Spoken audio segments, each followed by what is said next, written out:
Hello, everyone.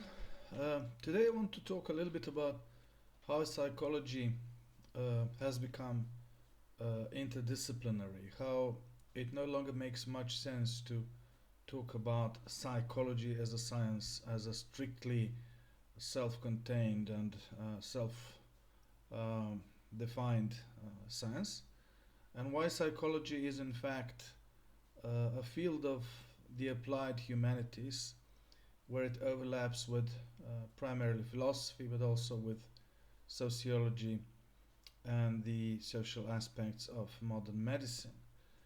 Um, I'm not going to mention the often cited argument that philosophy has become a discipline by separating from philosophy. Psychology has separated from philosophy, but I will focus on psychology's methodological features which render it an applied humanity. Um, Long-standing efforts to subject psychology to the same standards as the natural sciences, including the measurements of psychological processes and the so-called era of evidence-based psychology, which by now has become basically everything. You can announce that any kind of psychological trade or activity is evidence based if there's sufficient consensus to do so. And all other efforts that we have witnessed over the past couple of decades to make psychology a science have basically led to the current environment and atmosphere in advanced psychology, where it is seen as an applied humanity which combines various interdisciplinary insights that come from philosophy, neuroscience, um, behavioral science in the broadest sense. So perhaps the best way to describe psychology as a science or as a discipline would be to describe it as a behavioral science or a behavioral discipline or a behavioral humanity. Perhaps the most precise would be perhaps the most precise description. Now, why why do we have reason to see psychology as primarily positioned within the corpus of the humanities? The main reason is that psychology and all the psychological processes which over the past decade psychology has tried to measure as independent processes, all of these processes are social. They are fundamentally social. And to go back to Lacanian structuralist arguments, all our relationships are social.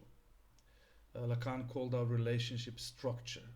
Everything that is structure in our psychological life has to do with our relationships with society, with friends, with family members, with close ones, with other people. And our psychological life, psychic life, is determined by that structure, by those relationships. So our psychological processes are basically the mental equivalents of our relationships. And this is a radical conclusion which to some extent resembles John Searle's conclusion that language is the same as consciousness.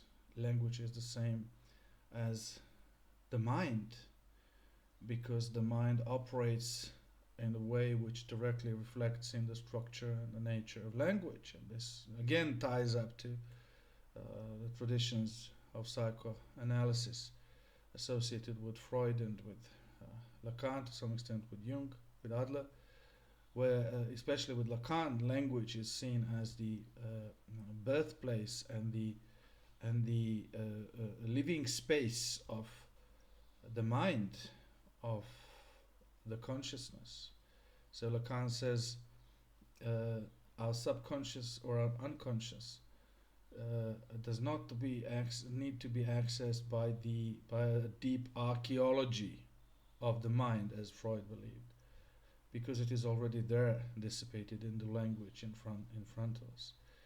So just as language in these interpretations is the same as the mind, uh, our behavior and our relationships reflect our psychic processes, and our relationships are our psychological life.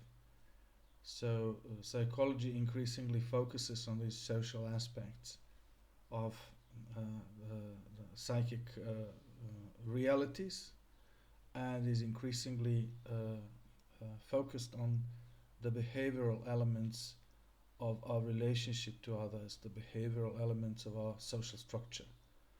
And this is a par excellence humanity. This is a par excellence method and perspective that pertains to the humanities.